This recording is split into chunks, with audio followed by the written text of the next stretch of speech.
بیان کے لیے آنے سے پہلے چٹھی آ گئی ہے، مختصر بالکل مختصر کروں گا اطمینان سے تشریح۔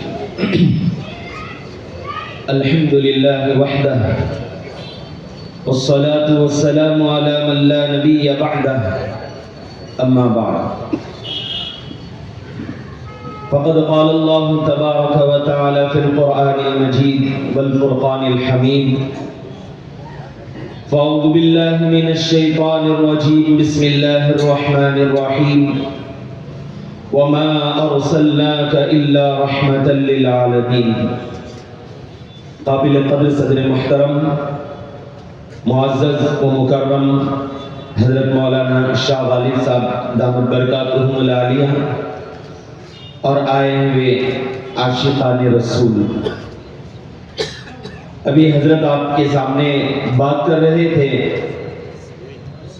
آخر میں آپ رحمت للعالمین ہیں، یہاں تک آپ کی بات ختم ہوئی تو میں اسی کو آگے بڑھاتا ہوں۔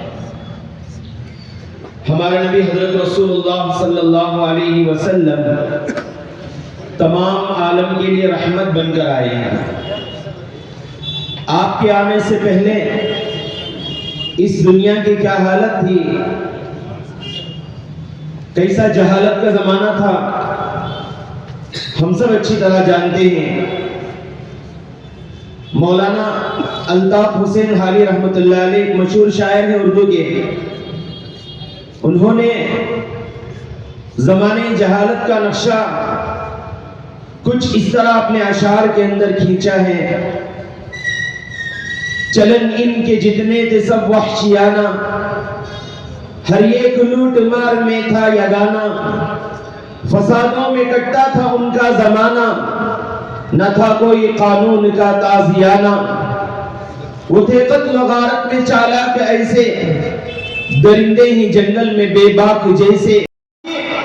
بیٹی جس کو جہالت کے زمانے کے اندر، زمانے جاہلیت کے اندر بچی کی پیدائش کو، عورت کی پیدائش کو بالکل ناسور سمجھا جاتا تھا، قرآن کہتا ہے وَإِذَا بُشِّرَ أَحَدُهُمْ بِالْأُنثَىٰ وَلَّ وَجْهُهُ مُسْوَدًّا وَهُوَ كَظِيمٌ، کہ جب ان کو بیٹی ہونے کی خوشخبری سنائی جاتی ان کے چہرے اتر جاتے، وہ مایوس ہو جاتے۔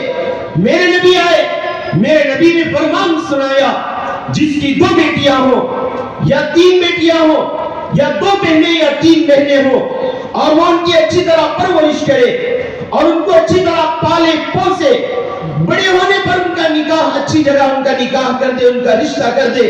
کل قیامت ان کے بارے میں فرمایا العلماء ورثۃ الانبیاء، علماء انبیاء کے وارث ہیں، اس لیے علماء کی قدر کی جائے۔ تاجر کے بارے میں فرمایا جو آدمی تاجر ہوتا ہے، فرمایا التاجر الصدوق الامین مع النبیین والصدیقین والشہداء، وہ تاجر جو امانت دار ہو، جو سچا ہو، امانت داری کے ساتھ تجارت کرتا ہو، وہ قیامت کے دن وہ انبیاء، صدیقین اور شہداء کے ساتھ ہوگا۔ اس کے علاوہ تمام دنیا کے اندر غیر مسلموں کے حقوق آپ نے بیان فرمائے، اس لیے کہ آپ سارے عالم کے لیے رحمت بن کر آئے تھے۔ جانوروں کے حقوق آپ نے بیان فرمائے، جانوروں کے بارے میں فرمایا اگر جانور ذبح کرنا ہے، جانور کے سامنے چھری کو تیز نہ کرو، اس لیے کہ جانور کو اس سے تکلیف آنے کے بعد جلدی سے جلدی ذبح کر دو، اور یہ بھی فرمایا کہ چاقو کو تیز رکھا کرو، اس لیے کہ اگر چاقو کے اندر تیزی نہیں ہوگی جانور کو تکلیف ہوگی۔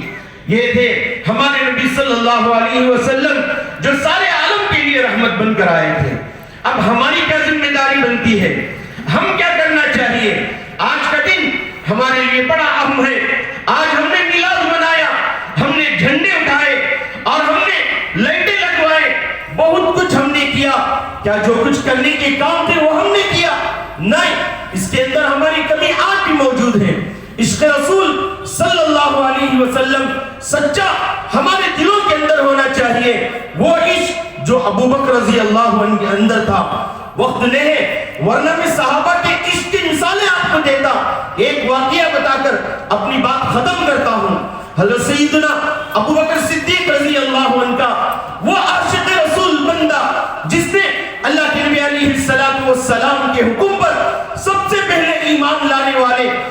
سیدنا ابو بکر صدیق رضی اللہ عنہ.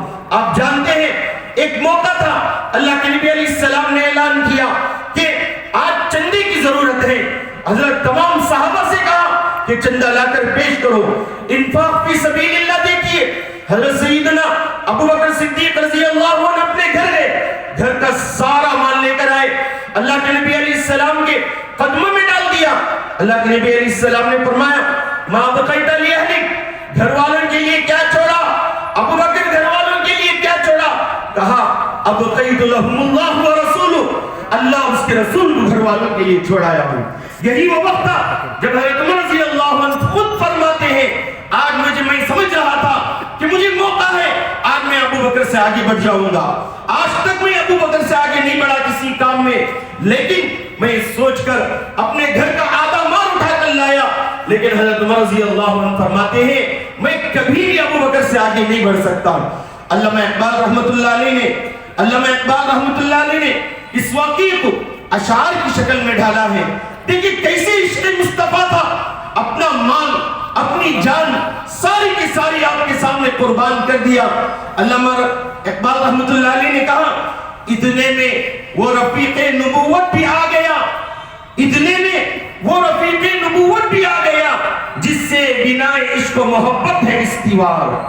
علامہ اقبال اس واقعے کو اشعار کی شکل میں ڈالتے ہیں, فرمایا اتنے میں وہ رفیق نبوت یعنی حضرت ابو بکر صدیق رضی اللہ عنہ, اتنے میں وہ رفیق نبوت بھی آ گیا جس سے بنا عشق و محبت بن رہی ہے. لے آیا اپنے ساتھ وہ مرد وفا سرش, ہر چیز جس کا چشمے جہاں میں ہو اعتبار.